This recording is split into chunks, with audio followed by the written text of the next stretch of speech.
Yo, guys, girls, we are back yet with another Warhammer 40k video.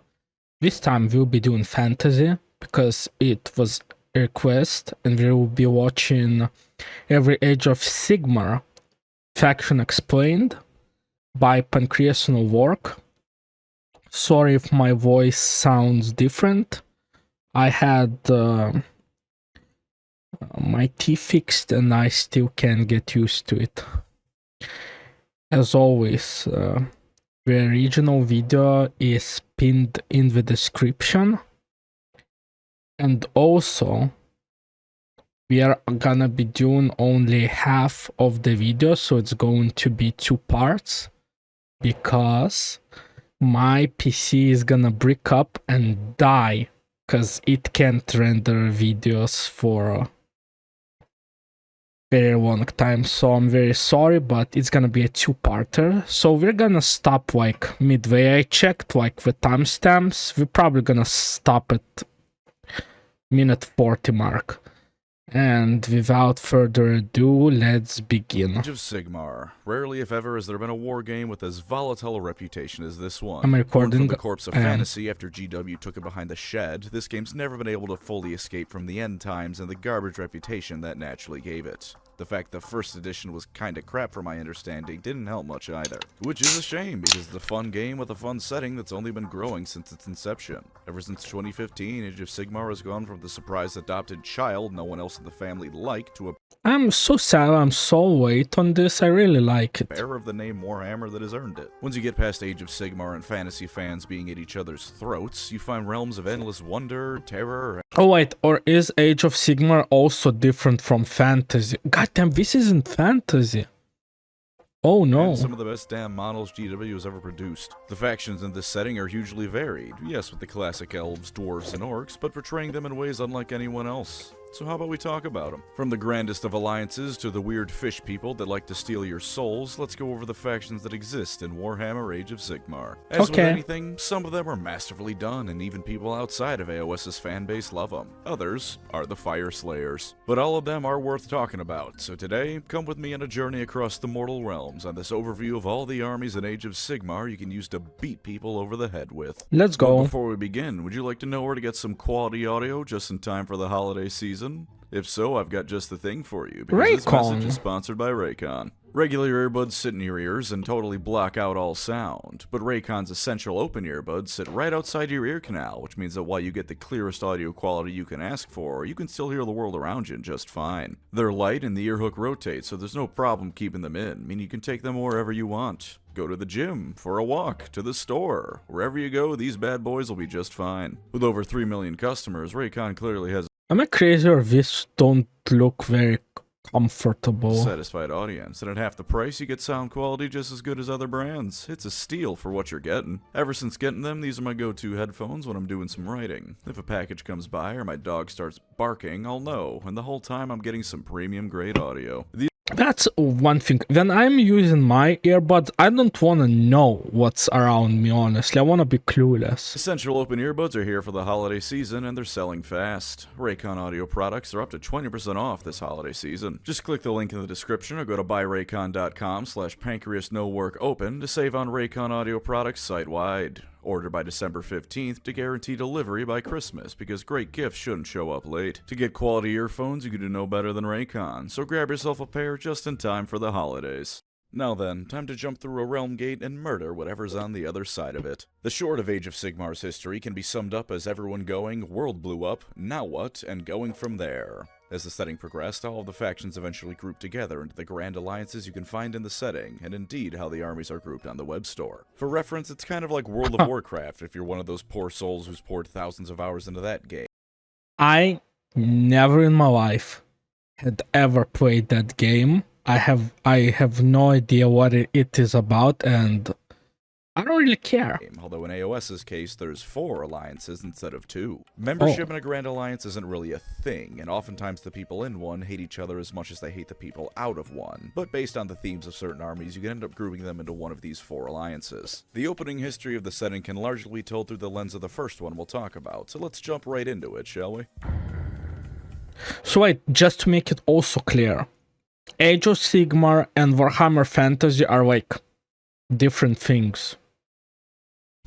AKA the good guys, and this time I can say that with No, this weren't fun. I already see people mad by my reaction. slightly more confidence than one usually can when you mention someone being the good guy in Warhammer. Grand Alliance Order can almost entirely be said to come about as a result of Sigmar himself, the big god from fantasy. Yeah, so okay, so the Age of Sigmar is Warhammer Fantasy. Who's now been promoted to being the dude who gave the setting its name. After the end times, Sigmar floated through nothingness for God only knows how long on the core of the Warhammer fantasy world. Eventually, a magical dragon called Dracothian found him, and using the winds of magic that used to exist in fantasy, the dragon created the 8 mortal realms as they're now known, one for each wind of magic. Sigmar started wandering around this new reality, beating things over the head and trying to restart civilization. As he did so, he found a bunch of other goobers who survived Warhammer Fantasy's destruction and convinced him to join him in his quest. Some of them, like the dwarf gods, didn't need too much convincing to rebuild civilization. They were down from the start. Others, like the god of the greenskins, Gorka Morka, had to be convinced via hammer wax to the skull for a week straight. But he was successful, and eventually he managed to form a pantheon of gods from the survivors of his old home. Things were good for a while. Order prospered, and while there were the occasional threats from goblin or Skaven invasions, overall it was great. Then the Pantheon started infighting, chaos invaded, and eventually everything fell apart and Sigmar had to give up and go back home to the realm he was the specific god of, Azir. Yep. He worked on making super soldiers for a while, eventually threw... He basically was,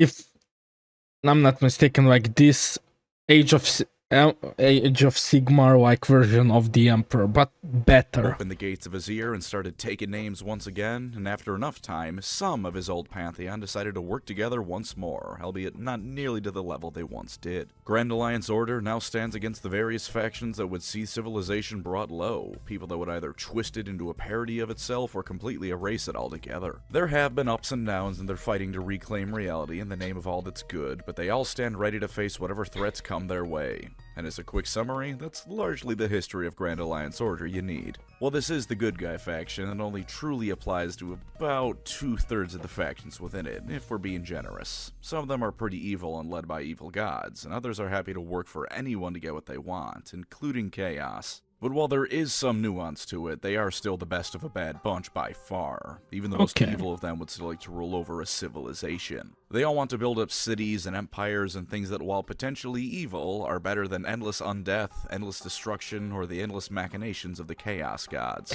Dude, what's still crazy to me that everything here is like, you take Warhammer and you don't, I meant 40k, you take it and everything goes on such big scale, you're overwhelmed. Here, it's even more a little bit of overwhelming because everything happens on one planet.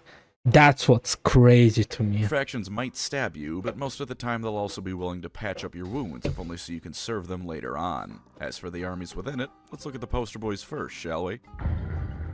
Stormcast Eternals. Also known as Sigmarines, Ground Marines, and about 1,000 other variations of that, all pointing out that this was GW putting Space Marines into a fantasy setting. And to get the dismissive part of me out of the way first, yeah, that's what they are. All other things aside, looking at their models you can clearly see what GW wanted out of them. Large and in-charge figures above the common man with lots of smooth, flat surfaces that a new painter can easily get to grips with. But that isn't all that they are. When Sigmar first was in the mortal realms, he stuck with normal old people as his armies. After all, while the previous world blew up, normal people were able to hold the line for about 2,000 years, and that's only including the time he specifically was either in charge or a god. That's a decent record, so we gave him another go. Unfortunately, while normal people did hold the line for a while again, they once again weren't able to stop chaos from invading and causing problems across everywhere. So he went back home to Azir, and with some help from the dwarf god Grungni, got to work.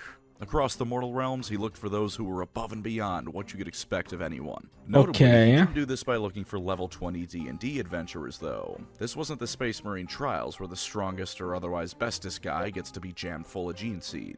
But aren't also Space Marine Trials you get chosen to be a Space Marine, but you still can die from shoving all the organs. Sigmar looked for men, women, and potentially even non-humans. Oh wait, he did. Oh, so They're like super strong women as well. That's cool. From any standing who were being heroes. If you were a doctor who spent 23 out of 24 hours a day patching up soldiers to help fight chaos and then died fighting chaos warriors with a chandelier, Sigmar would grab your soul at either the moment of your death or right before and spirit you to his ear. He wasn't looking for soldiers because you can train anyone well enough to know how to fight. He was looking for people whose spirits, not bodies, put them above the rest. He'd give you a bit of his own godly essence, equip you with the finest of armor forged from the core of a dead world, and prepare you for a fight against the people that already caused at least one apocalypse. He did this for a few centuries before he couldn't wait any longer, and then he sent forth the Stormcast Eternals. In massive bolts of lightning, entire armies of Stormcast drop down onto the mortal realms, because if you're going to be fighting literal demons, you might as well look like a power metal album cover at all times.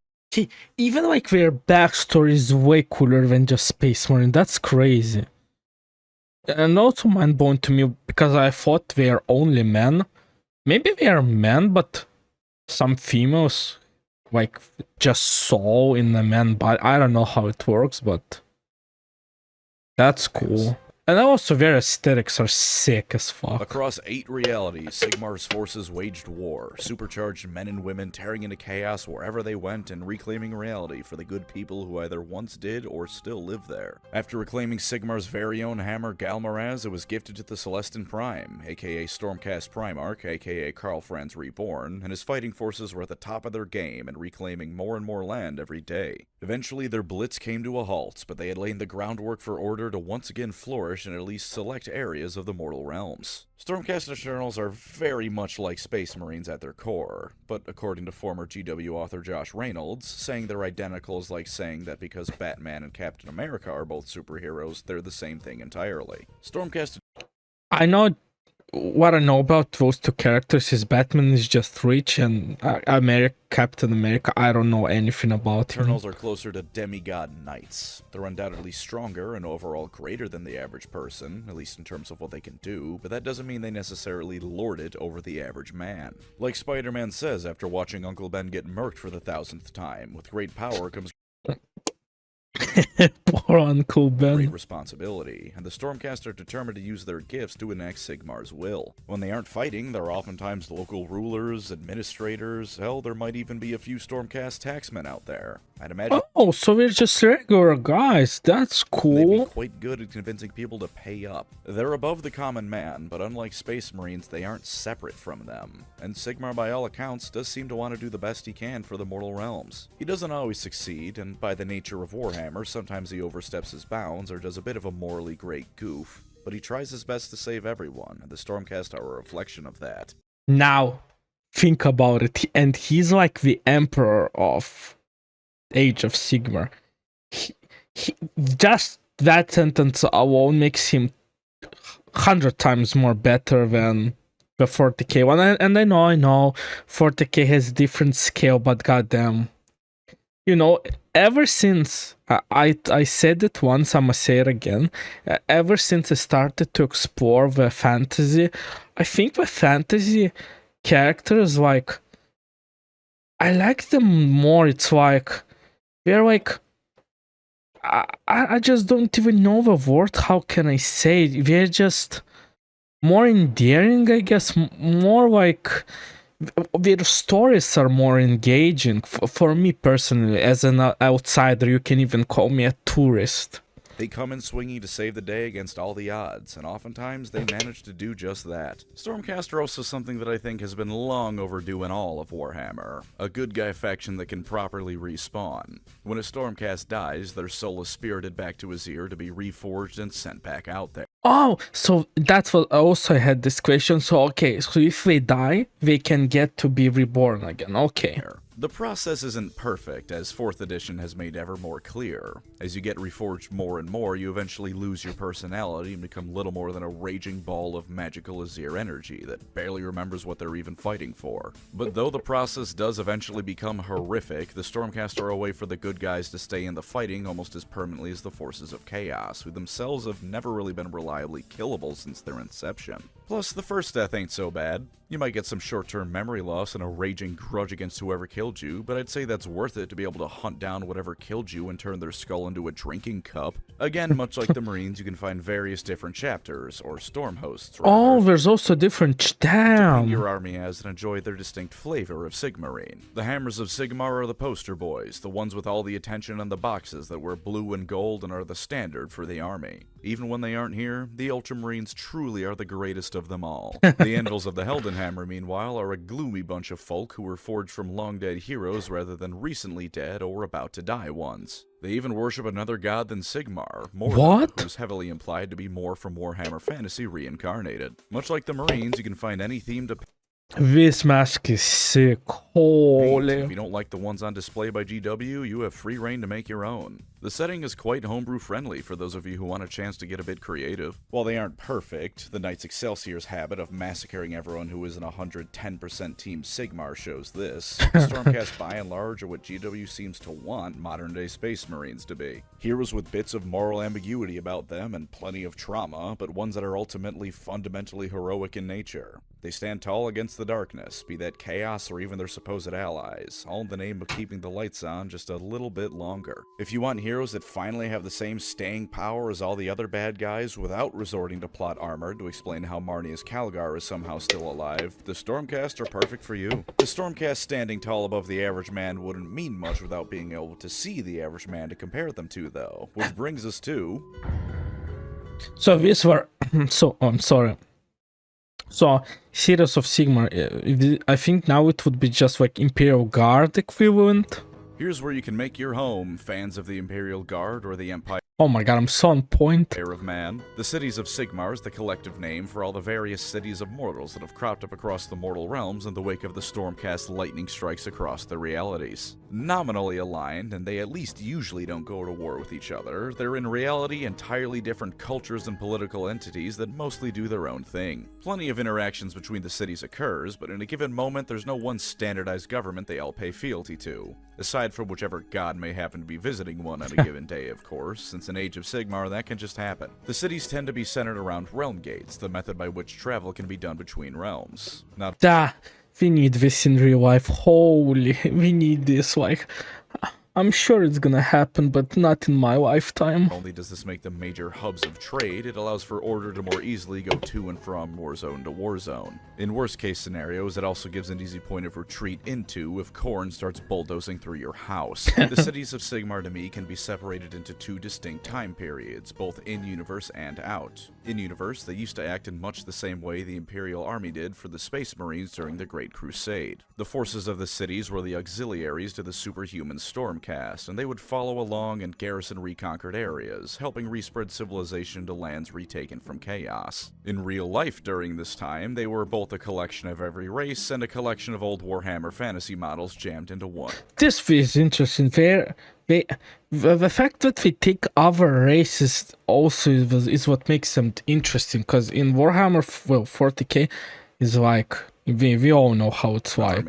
Empire, High Elves, Dark Elves, Dwarves, all of them working together in unison to push back the darkness and carve themselves a home in this new world. As time went on in universe, the cities of Sigmar began heading more of their own actions, and the Stormcast oftentimes became force multipliers in their crusades, much like the Guard and Space Marines relationship often is in modern 40k. The Dawnbringer Crusade and the actions undertaken by it were spearheaded by the cities themselves, and the Stormcast, now that their literal lightning strikes have been significantly slowed down, fight alongside these mortals as often as not. And in real life, the cities of Sigmar have over time gotten plenty of unique models all to themselves that weren't just old fantasy models GW still wanted to profit off of because they had too many spares lying around. Describing all the cities in broad strokes beyond that is something I do have a bit of trouble doing, because as I said, they're all distinct entities beyond the models. Greywater Fastness is a city in the realm of life that paradoxically is a highly industrialized arms center, which naturally causes tensions between them, Sigmar, and the people in the nature realm that don't much like pollution and gunpowder smoke. Anvilgard is, or rather was in some ways, a gloomy city shrouded in smoke and darkness on account of the massive amount of pesticides covering the landscape, and no, I didn't make that up.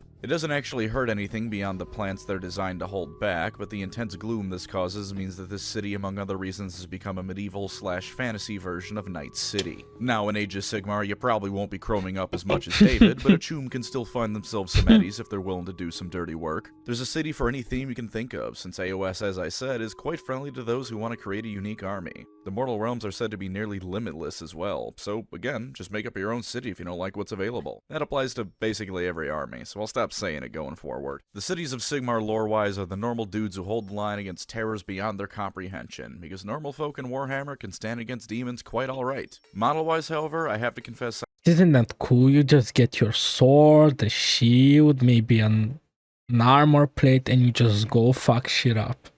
That's some real shit. I'm not the biggest fan. Not because they're bad models, these guys are great, but the new models the army has are a bit too detailed for what's supposed to be the average Joes and Janes of the set. This looks crazy. There's a lot going on here, and to me it's a bit too much for what's supposed to be just average people. But at the same time, part of Warhammer's fun is how balls to the wall it is, and the cities of Sigmar certainly don't have bad-looking models. So if you want to hold the line with a wall of guns and artillery backed up by people with shields and hammers that really aren't suited to what they're fighting, the cities of Sigmar provide here as the Guard and Empire do elsewhere. Also, almost the entire Dark Elf range from Warhammer Fantasy is still here, so if you hate Age of Sigmar and can stomach being a Legends army in Old World, you still have reason to visit the Age of Sigmar web store. Yes, sir. Lumineth Realm-lords. Okay, this looks like something akin to Elders. Elves. I love them. The fantasy side of Warhammer seems to love them too. The 40k side seems to absolutely hate elves. I don't know, I don't care about Drukhari. I don't care about Harlequins, but I love Elders. They're like my main force I play in games. But Age of Sigmar falls under that first category, so before anything else, my first recommendation is that if you're an Eldar fan but wish the authors didn't hold you in contempt, then come on over here. The Lumineth and the Elves in Age of Sigmar. Maybe I should. Thank you, PancreasNoWork. Have a neat history. Initially, the surviving elves who became gods, Tyrion, Teclis, Malekith, and Arathi, started helping out civilization as Sigmar was. They noticed there weren't nearly as many elves as there were human or dwarfs in the mortal realms, however. So with Marathi's guidance, they follow a trail leading them to none other than Slaanesh herself, who still has most of the elf souls inside of her. Because Slaanesh had a full tummy from digesting too many elves at once, she was basically just sitting in a cave waiting for either all those souls to be processed or history's worst case of the hangover shits ever seen. Also, if you take a look at this official piece of Warhammer artwork, you will notice that Slaanesh is uncircumcised. I hope you enjoy this cursed knowledge as much as I do. Which is not at all. After divvying up the elf souls, Tyrion and Teclis got to work with their share and eventually created the Lumineth Realm-lords based on the High Elves of old, including, in at least one case, the soul of a former High Elf who's now Alphonse from Fullmetal Alchemist. Things were great for a while until Chaos showed up, in this case due to the Lumineth kind of reacting the fall of the Eldar. There was less hedonism and more magical WMDs in this case though, and they named it the Spirefall. It looked like the end until Teclis spoke to the Spirit of the Moon and came back to reorganize their entire society based on its wisdom. Now the Lumineth are a staunchly disciplined society seeking to spread their endless wisdom across the mortal realms, and at least half the time they actually ask others if they'd like to receive the wisdom first. The other half of that's different. You will be receiving their wisdom, and if you disagree, these nice elves over here will take you into this unmarked building to politely explain why you really should just listen to them. The Lumineth are the High Elves of the setting, although certainly different at least in aesthetics to the old ones. Whereas the High Elves in fantasy were ancient Greek, the Lumineth are very ancient Greek. I know a hoplite when I see one, and these are clearly hoplites, even if the shield isn't as round as it should be. Of course, they also have strange elemental spirits that are equal parts familiar and spiritual companion to accompany them and guide them on whatever journey they may undertake. And going beyond even that, Big Cow is here to smash you into the ground with. What the hell, we have a cow god? But I have to say, he looks clean. He has a mountain on his shoulders. The Lumineth are strange beings that many think are made of pure light. This is so weird seeing elders with hammer pickaxe. At first, and their geometric magics and relationships with their realm's native spirits has given them a spice, setting them apart from standard high elves. They're still viciously arrogant, and sometimes they aren't so much as freeing people as putting them under new management, but the management is nicer than chaos, and their arrogance is mostly earned. When they were introduced, they did curb stomp the entirety of Grand Alliance death. I'd have a bit of an ego too. They got some of the most active gods in the setting backing them up too. Teclis, my beloved little twink, is still around as a proper god now, and since he's a playable tabletop model, you can assume he gets around quite often, even without reading his lore in AOS. He's still suffering because the life of Teclis is inherently suffering, but now he's a god while doing it. Although his followers will oftentimes politely request to speak to his moon spirit friend because they'd rather hear the wisdom from the source than through Teclis. Is he talking about God who is this guy, or is the beast? Because the beast, I don't really...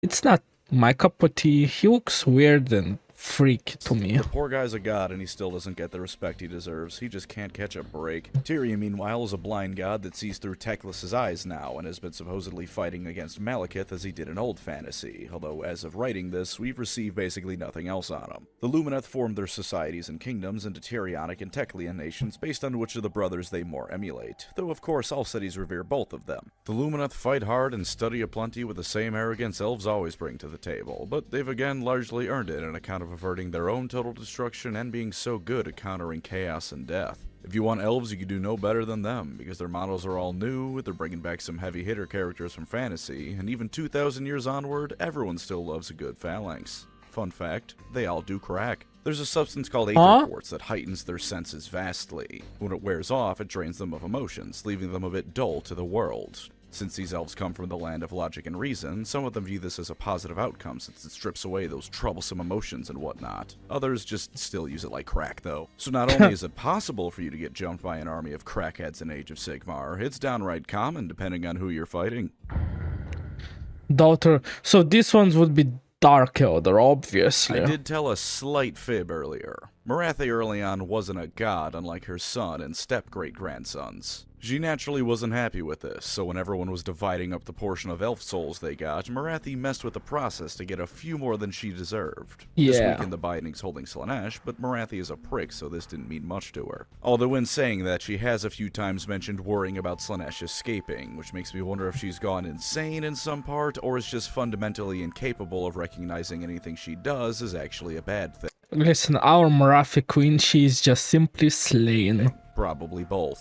Morathi also found something from the old world to help her become a goddess. The Heart of Khaine, the elven god of war. Sure. She set up a religion around it based in many ways upon the Dark Elves' old witch elves, and with enough worship and sacrifices given to the heart, it said that Khaine would be reborn. This is entirely true, but she was the whole time siphoning the worship and sacrifices to Khaine to herself. Slowly she gained more power, and eventually with a dramatic ritual and journey into Slaanesh, she achieved apotheosis and ascended to true godhood. This has caused a bit of a schism in their society between those who happily worship Morathi as Khaine reborn, and those who are upset they got scammed by a lady with a history of being far closer to her son than a mother ever should be. I don't think he mentioned that in the Morathi video, and...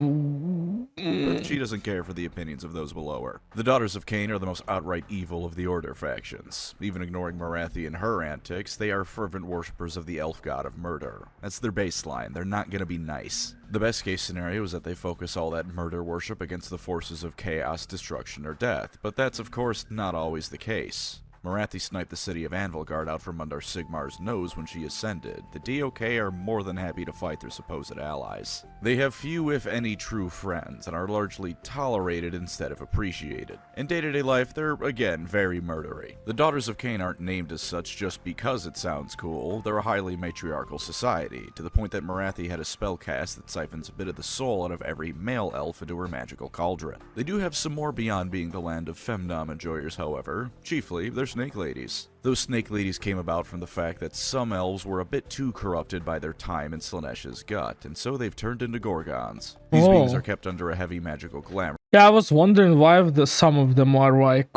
snaky.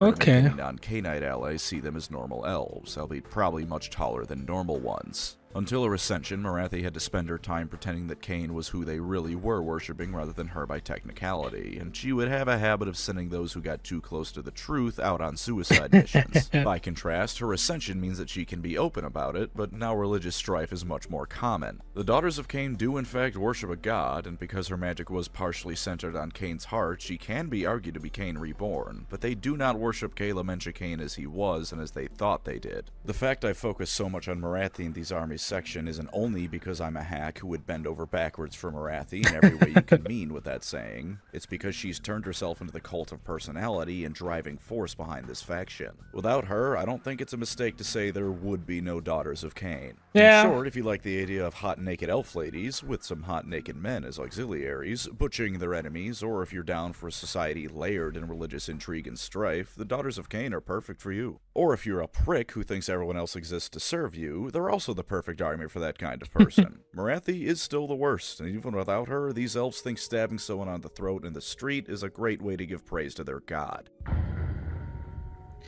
Another lie from earlier, this time one by omission, was that the Lumineth were not the first attempt at recreating the High Elves. There were a few different tries, and Teclis on one of his earlier attempts created some elves that were off. They were resentful, withdrawn, and traumatized. Obviously this was from their time stuck in Slaanesh, but Teclis They look so weird. wanted to find out the specifics and if there was any underlying corruption. Problem is, when he took away Idoneth to figure it out, it tended to leave them outright insane. Understandably fearing for their lives and sanity, these elves who would become the Idoneth Deepkin took a magical lantern from Teclis and fled into the perfect place to remain completely hidden, the very seas themselves. Teclis initially wanted to exterminate them, both for their inherent wrongness and probably because he was upset they stole his stuff, but Tyrion managed to talk him out of it. This Listen, that's fair. I would be also upset. meant nothing for the Idoneth, however. Calling out to the god of Mithlan, as many of these elves were actually sheltered by him in old fantasy before the world's destruction, they received only silence because he was dead. The other gods they reached out to were either also dead, couldn't hear them, or for one reason or another ignored them, and so they tried to recreate Mithlan and form society without divine guidance all on their own. Eventually, they recognized that though Teclis was a bastard to them, he likely had a point about them being potentially corrupted,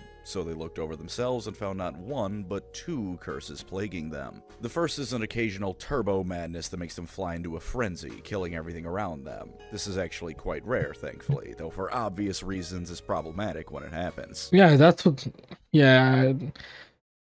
If that would be like, let's just say, an often thing that would happen, I think this faction would be just obliterated by themselves. The second problem is one that spells disaster for them existing for longer than a single generation. Only 1 in 100 Idoneth, or 1 in 10 depending on when the lore you read is from, actually survive past infancy. The reason for this is that their souls wither away almost immediately, as if their souls were aging a rate 1,000 times faster than their bodies were. They tried to solve it and indeed still do, but in the meantime eventually discovered a horrific way to stave off the problem, stealing the souls of others to keep theirs healthy. They did try this on animals at first, but that only gave them a few days. Sapient beings, however, gave them decades of soul and allowed them to actually live lives, and so the Idoneth took to raiding coastlines to stave off extinction. Eventually this turned into them doing it whenever So they're like soul vampires. That's they interesting. needed to expand, and while they try to focus on the bad eggs of the mortal realms to soul suck, many of them view the other races as nothing more than food for their expansion. For a while they were a secret faction, with only a few people having a faint idea that they existed. Sigmar knew there was something dangerous underwater, but didn't have the time to look for it, and Nagash as well knew that someone was stealing the souls that were rightfully his to steal. Helping this is that the Idoneth have their own sort of magical glamour they can use that at least partially erases the memories of whoever they raid, hiding their actions for centuries. That, and they rarely left anyone behind after a raid, with the few survivors that did exist either considered too traumatized to give reliable information, or madmen to disregard entirely. Eventually, during one raid, Alariel found out, since by virtue of being a goddess, she's immune to their memory shenanigans, and from there on out, everyone else slowly but surely learned of their existence. When Chaos came, they tentatively allied with the rest of Order, but similar to the Daughters of Khaine, no one truly trusts them, even if they only raid because they have to. The Idoneth have adapted to living underwater entirely, and are masters of remaining. That's so different from that they live underwater. That's like...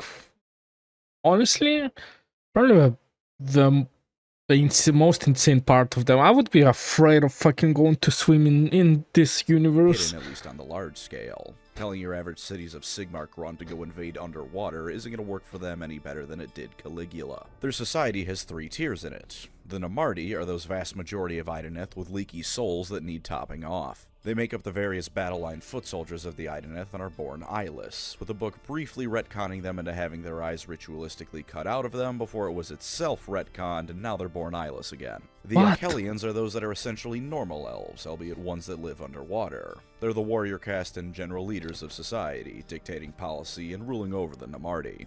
And then there's the Isharan, the priests and mages of Idoneth society. Idoneth still being elves, naturally the wizards get their own caste. Technically there is a fourth caste, the Sithai, that consists of the original Idoneth made by Teclis, but there's only one of them left, so it doesn't really count. Yeah. The Idoneth are certainly closer to the bad guy end of things than not, but this time it isn't their fault. They aren't the Dark Eldar for the most part, as all but the most brutal and bloodthirsty of their enclaves either regret having to take the lives of others, or at the very least aren't happy. You know, also in the beginning I thought like Marathi and her like those female soldiers are like Drukhari, but these guys are more Drukhari than Marathi. Marathi is just more like corn-like. Having to do so. Their souls just wither away if they don't, however, and while it's easy to just say, live with it, I imagine it's another thing entirely when it's your soul that's draining away like a leaky faucet. The Dark Eldar could prevent their soul drain through alternative methods. They just like being assholes on top of everything. The Idoneth can't. Even the bloodthirsty ones seek a cure to their affliction, because at the end of the day, not having your soul drain out at all is ideal. Beyond that nuance, though, they're one of the most unique armies GW's ever produced. Even die-hard fantasy old heads usually grudgingly admit that the Idoneth Deepkin models are spectacular, because the ocean as a theme... I like their horses, like, the horses were crazy. Something criminally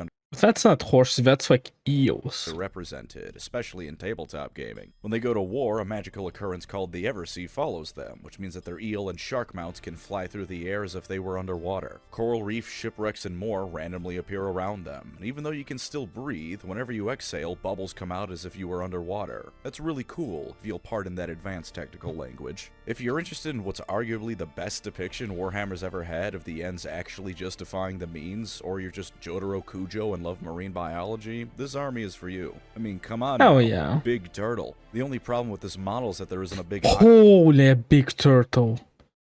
God damn, now that looks sick. Or something to go along with them. Praise be to Big Turtle. It's okay, Sylvaneth. This is like Leshans, I don't know. Alarielle the Everqueen, one of the two leaders of the High Elves, Avatar of Isha, and eventually Life Magic itself, and an all-around My Little Pony character put through the filter of Warhammer. She woke up all alone in the Age of Sigmar, having been put through the ringer to say the least. Her boyfriend was gone and for all she knew dead, and all she had for company were soul pods from the old world. So she started planting those soul pods. While she was a lot more PTSD-ridden than before, she was still a nature elf queen who was now a full-blown goddess, so she sang to them all a song that resounded in their very souls. Reborn as nature spirits, the Sylvaneth flourished in the peaceful realm of life. Then chaos showed up and shit, everything's on fire and disease-ridden. To make it worse, Alarielle's normal elf worshippers all dipped out on her, leaving her and the tree spirits on their own. They put up a decent fight, but almost all of Nurgle's forces were devoted to her, eventually culminating in Alarielle's death. As bad as that sounds, she's the goddess of nature, life and rebirth. Oh, okay. So the Stormcast Eternals replanted her own soul pod in the ground, and she came out almost as lively as she was in fantasy, albeit significantly angrier. She started kicking ass and taking names, pushing back Nurgle as best she could, and eventually becoming a major player in the mortal realms once more. She's mostly forgiven those elves who abandoned her in the Age of Chaos, though her tree children are far more mixed on that matter, and she's begun talking to and working alongside the other gods and factions. They look sick. Revere her as their mother goddess, and while she is similarly a massive fixture of their culture, as Morathi is to the daughters of Khaine, here it's much less evil. She's genuinely a guiding mother goddess who sure dictates policy, but they're all happy to let her do it, and she absolutely does have the Sylvaneth's best interest in her heart. She is the forest in most ways that matter, and so even if she ever did something that appears utterly selfish, by helping herself, she still helps the Sylvaneth. The Sylvaneth are far from evil, but they are in many ways an alien society. It's a bit of dance from Lord of the Rings mixed with the fact that I at least feel it's perfectly understandable that a tree spirit would have different priorities and mindsets to a meat bag. They're far more in tune with natural energies, which is part of why that greywater fastness business with the cities of Sigmar pissed them off so much before Alarielle worked out a compromise. Some of them are assholes. Draika is a pretty malevolent tree spirit from Warhammer Fantasy that Alarielle brought back as a wooden battle-mech looking monster. Even at their worst, if you leave them alone, they'll probably leave you alone. Each of them is born to fulfill a role, and they carry with them not only that same song. Dude, they're so cool. How come I never heard about them? They look so cool. Memorial saying in ages past, but the memories of their entire bloodline, tree line, whatever Grandpa Tree did lives on in them, however you want to word it. Even the youngest of Sylvaneth is an ancient being because of this, with memories stretching back to their race's infancy. It's not all peaceful tree stuff, being a Warhammer game and all that. Dryka leads a group called the Outcasts, Sylvaneth that no one is quite sure how they popped up, but everyone knows they're insane, murderous beasts. They're semi-tolerated because they're good at killing intruders, but even in the semi-hive mind of the Sylvaneth, there is discord to be found. On a meta level, it is a bit of a shame that there aren't really any elves left around in what is clearly the sequel army to the Wood Elves, although they do make up for it somewhat by there being tree ghosts on top of normal tree people. If you wish Treebeard was led by an angry elf queen and some of his brothers might water the roots by soaking them in the blood of their enemies though, they're the perfect army for you still. I'd also recommend therapy in that case, but paying the Sylvaneth can tide you over till you get that scheduled out. We were fighting the Sigma Marines, Fyreslayers. What if we took the Slayers from Warhammer Fantasy, gave them an incredibly interesting culture, and also made them the only thing in the army and therefore ruined what made them unique? Welcome to the Fyreslayers, the most milquetoast army ever released by GW, at least in terms of appearance. As I said, cool lore though. When Sigmar found those two dwarf gods, Grimnir and Grugni, they both said they'd do him a solid since he freed them from being chained to a mountain. Grugni said to take his time, slow and steady wins the race, and that Big S could call in that favor whenever. Grimnir wanted to get his debt cleared immediately, so Sigmar shrugged and pointed at a giant lava monster that he told Grimnir to then kill. Grimnir succeeded, but also died in the process, blowing up and scattering across the mortal realms. Even this early on, a lot of dwarfs, it turned out, were still big fans of Grimnir, so they started looking for the pieces of him that coalesced into what's known as Urgold. And since are we trying to remake him? Grimnir was a god of war that they worshipped, they naturally decided that forming their entire society into lodges and hiring themselves off as mercenaries in exchange for gold payment was as good a way to gather Grimnir bits as any. So they did just that. Thus do we get the Fyreslayers, brutal melee combatants searching all of reality to hopefully piece their god back together, one gold coin at a time. So I wonder, did the story progress enough where they succeeded, or we are still not at that point? And even if they can't, they're still dwarfs. Urgold is special to them, but none of them are going to say no to regular gold either, so if it ends up being a waste of time, they still get to own their fighting skills and become filthy rich doing it. For a bit on their culture, Fyreslayers are big on having kids, meaning for perhaps the first time ever, dwarfs are not an endangered species. At least damn! One father of a Fyreslayer lodge has 50 goddamn children. What the fuck, 50? So across the mortal realms do these dwarf bees occasionally strike out to form a new lodge/hive and ply their trade in the dangerous lands of Age of Sigmar. With the finest of craftsdwarfship do these stunties equip themselves, selling themselves out to anyone, even chaos sometimes. The ends justify the means in their eyes.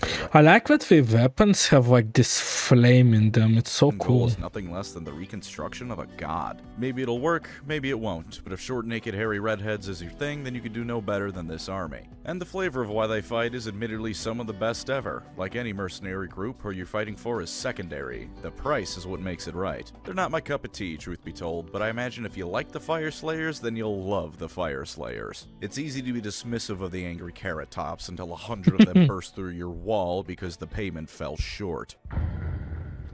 What the fuck? Kharadron Overlords.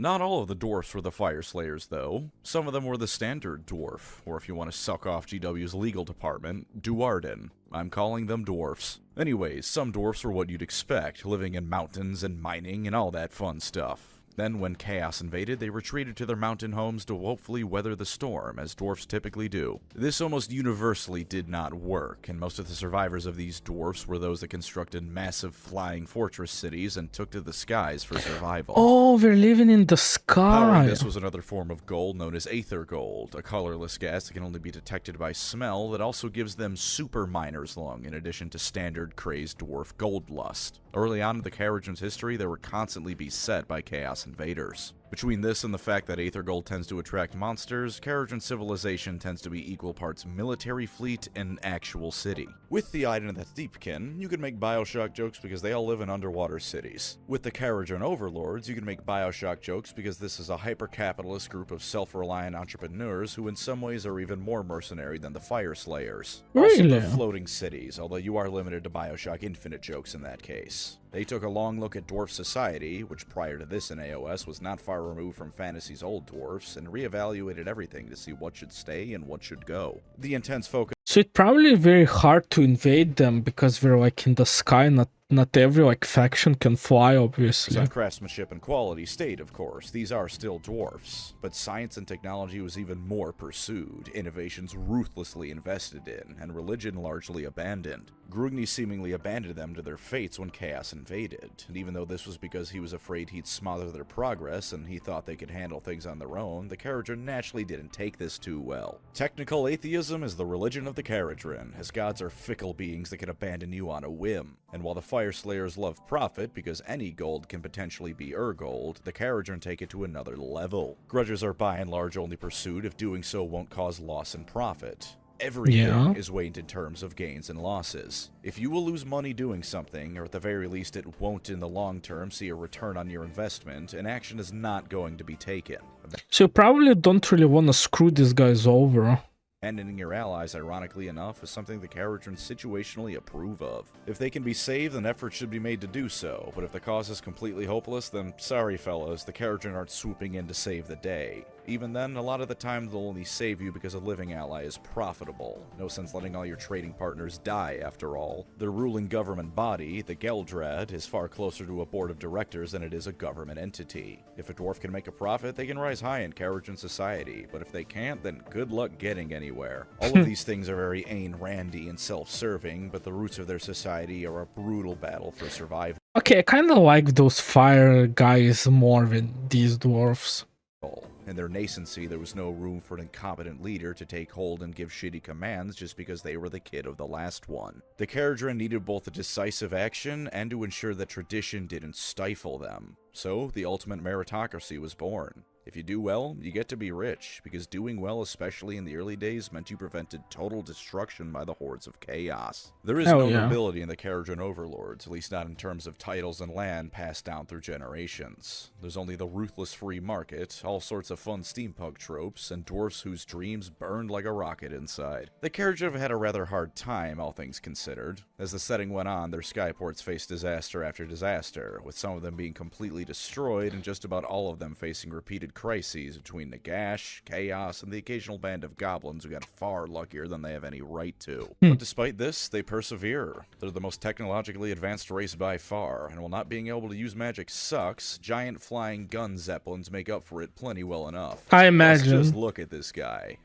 This is like a dwarf dreadnought. Not the most glorious thing ever. Steampunk dwarfs so committed to the bit that they have armored top hats and 19th century robber baron mustaches. Absolutely phenomenal. They also live by a set of highly detailed rules dictating what's good and not, based on profit of course. And since they pilot floating armadas, and if you kill everyone who'd snitch, you can go home scot-free, them being pirates is very much an option for your own army. So if you live to make as much money as feasibly possible, love cheesing the economy and strategy games, and think that any code is more what you'd call guidelines than actual rules, the Kharadron Overlords are perfect for you. Fantastical heroes are all well and good, but there's something uniquely captivating about paving over a magical forest in the name of the Industrial Revolution. I liked the fire lads more, but the fact that these ones are like so advanced is what makes them different. Maybe, maybe they're not as bad as I thought. Okay, Seraphon. I think the lizard people is gonna be the last faction that we're gonna watch today.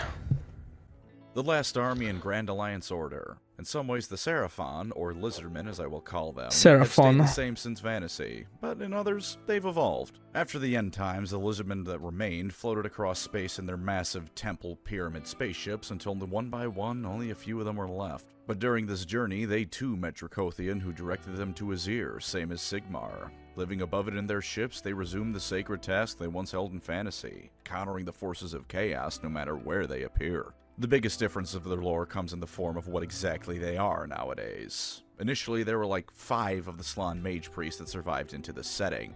The rest of the lizardmen were sort of lightning demons remembered into existence by the Slann. Whenever they weren't on the battlefield, they didn't really exist. Then more lore came out, and apparently there were other lizardmen on those temple ships, and then eventually an entire separate arm of the Seraphon were revealed to live in the mortal realms as the lizardmen of old did, coming out of spawning pools and now outright terraforming the land to resemble the jungles of Lustria. This all means that some others may have survived as well, or maybe they were initially magicked back into being by the Slann before evolving. But either way, they aren't just the simple servants of the old ones any longer. Lightning and Azir energy flows through their very veins, and they counteract chaos far more effectively because of it. Other than that, though, they are still the same overall. In fact, the Lizardmen are perhaps the best survivors of fantasy other than the Skaven, with just about all their models making it into AOS unscathed. Most of their new releases have been updates to the aging kits, because while the quality of the models could be improved, the concept of Aztec lizards riding dinosaurs is something that GW... It's so like weird that we're lizards who are riding dinosaurs. Perfected already. Why fix what isn't broken?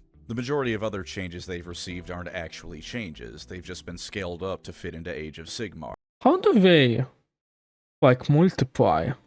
They don't just fight demons, they're inherently anathema to demons and can now see farther into the future than even Tzeentch, the god of magic. What? And fate. They don't just follow the great plan of a mystical race called the Old Ones, they've discovered that the previous setting blowing up may damn well have been part of the great plan, and Age of Sigmar's were the real fight. So these guys can see the future, that's OP. They don't just hate the Skaven, the sight of a lizardman will send a Skaven into ancestral nightmare flashbacks of Skaven being sacrificed in Lustria. They do have personalities now though, or at least more of a personality. Lord Croak turned the stars above him into a grinning Pepe face, because when you have more power than most gods at your fingertips, you can be a shitlord all you want. No one can stop you. If you like Aztec lizards riding dinosaurs but want them on circles instead of squares, the Seraphon are for you. And with that, 1 Grand Alliance down, 3 to go. Christ. The following Grand Alliances are all vastly smaller though, so they won't take up quite as much time. Sure. Okay.